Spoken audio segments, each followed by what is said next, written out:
ficar só nos clássicos, vamos falar agora do senhor Hugo Grotius, que pode sim ser considerado um dos teóricos absolutistas que pode estar entre os filósofos que escreveram alguma coisa relacionada ao absolutismo. Ele realmente não é um dos clássicos, não é dos mais cobrados, mas vale a pena dar uma olhadinha nesse cara. Vai que no vestibular aqui você é pego de surpresa, ou melhor, você não é pego de surpresa, justamente porque você assistiu essa videoaula. Vamos lá?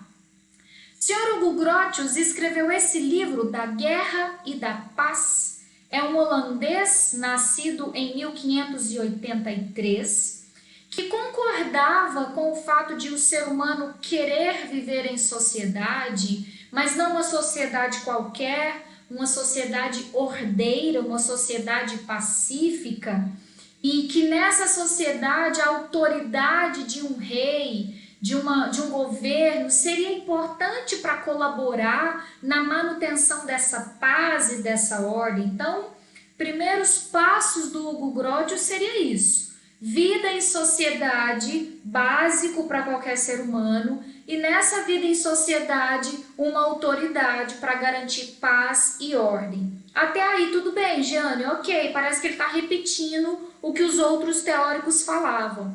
Onde está a novidade do Grotius? Qual é o salto além que ele dá?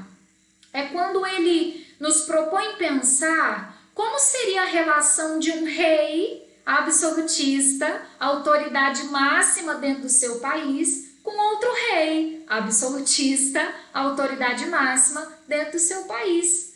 Então veja, dentro do seu país, esse rei comanda, a autoridade é dele, né? Todos obedecem ele faz a vontade dele, ele é a lei. O absolutismo é isso.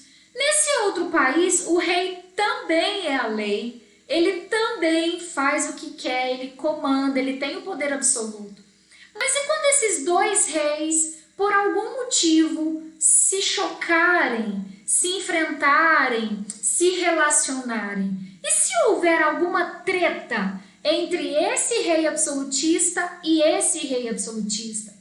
É por isso que o Hugo Grotius, dando a sua contribuição, vai propor a necessidade de um direito internacional, de regras, de autoridade que estaria acima desses dois reis para decidir, para julgar, para resolver as tretas entre eles.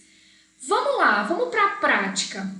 Hugo Grotius estava escrevendo isso, veja, no século 17, né? 16, 17. Então, como você deve saber, não existia ONU, a Organização das Nações Unidas. Mas o que a ONU significa hoje seria do agrado do Sr. Grotius. É isso mesmo, galera. O que a ONU é? Um organismo supranacional, certo? E que está assim, supra significa isso, que está acima das nações, tem autoridade sobre as nações, certo? Esse organismo era o sonho do Sr. Hugo Grotius. Ele apostava na necessidade de uma ONU da vida, desse órgão, desse organismo que estivesse acima dos países para resolver, para intermediar a relação entre as nações. E é isso que a gente chama hoje de direito internacional. Hoje sim o Sr. Hugo Grotius estaria satisfeito com o que o direito internacional, o ponto que o direito internacional chegou, né? Veja que palavras, nesse caso aqui não é exatamente do Hugo Grotius, eu tirei de um texto de um estudioso do Hugo Grotius. O Sr. Barnabé, lá da USP, tem um texto só sobre o Hugo Grotius. Hugo Grotius e as relações internacionais entre o direito e a guerra.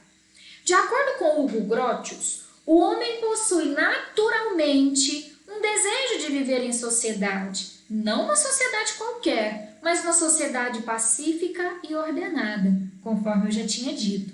O homem, através do exercício de sua racionalidade, constrói um direito internacional que promove a sociabilidade entre os estados, com letra maiúscula, então entre os países, entre as monarquias, entre as nações, e permite que convivam, ainda que sem alcançar a paz. Aí deixa eu fazer uma ressalva aqui, um adendo.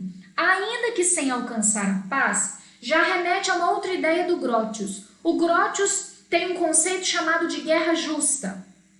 Se esses estados tentarem entrar num acordo e não conseguirem, né, tentar fazer uma diplomacia ali e não der certo, a guerra é justa nesse caso. A solução para esse problema, para essa treta, vai ser a guerra. Então, por isso aqui, ó, entre o direito e a guerra. E é por isso que ele está falando. Permite eles conviverem, né? Ainda que sem alcançar a paz, porque talvez seja necessário guerrear, segundo a visão do Grotius. Ao argumentar pelo estabelecimento de regras mínimas necessárias para o mínimo de sociabilidade, Grotius conjuga tanto aqueles que acreditam na justiça do direito natural, quanto aqueles que o aceitam por razões de alto interesse. A violação dessas regras mínimas autoriza uma guerra justa. Viu? Um organismo, um direito internacional para promover a sociabilidade, a relação entre os países, entre os estados, com algumas regras, e se essas regras forem violadas, a guerra justa estaria autorizada. Para fechar, nesse mesmo texto, agora citando um outro autor, falando sobre o Grotius, existe uma sociedade de estados, ou sociedade internacional, quando um grupo de estados conscientes de certos valores e interesses comuns formam uma sociedade no sentido de se considerarem ligados no seu relacionamento por um conjunto comum de regras e participam de instituições comuns. Se hoje os estados formam uma sociedade internacional, é porque, reconhecendo certos interesses em comuns e talvez também certos valores comuns, eles se consideram vinculados a determinadas regras no seu interrelacionamento, tais como a de respeitar a independência de cada um, honrar os acordos e limitar o uso recíproco da força. Fechando, gente, acho que ficou bem claro aqui para vocês. O Grotius considerava necessário uma autoridade em cada país e uma autoridade para coordenar, para promover a sociabilidade entre os países, né? Beleza? Essa seria a contribuição do Hugo Grotius, um cara ainda hoje muito importante na área do direito internacional.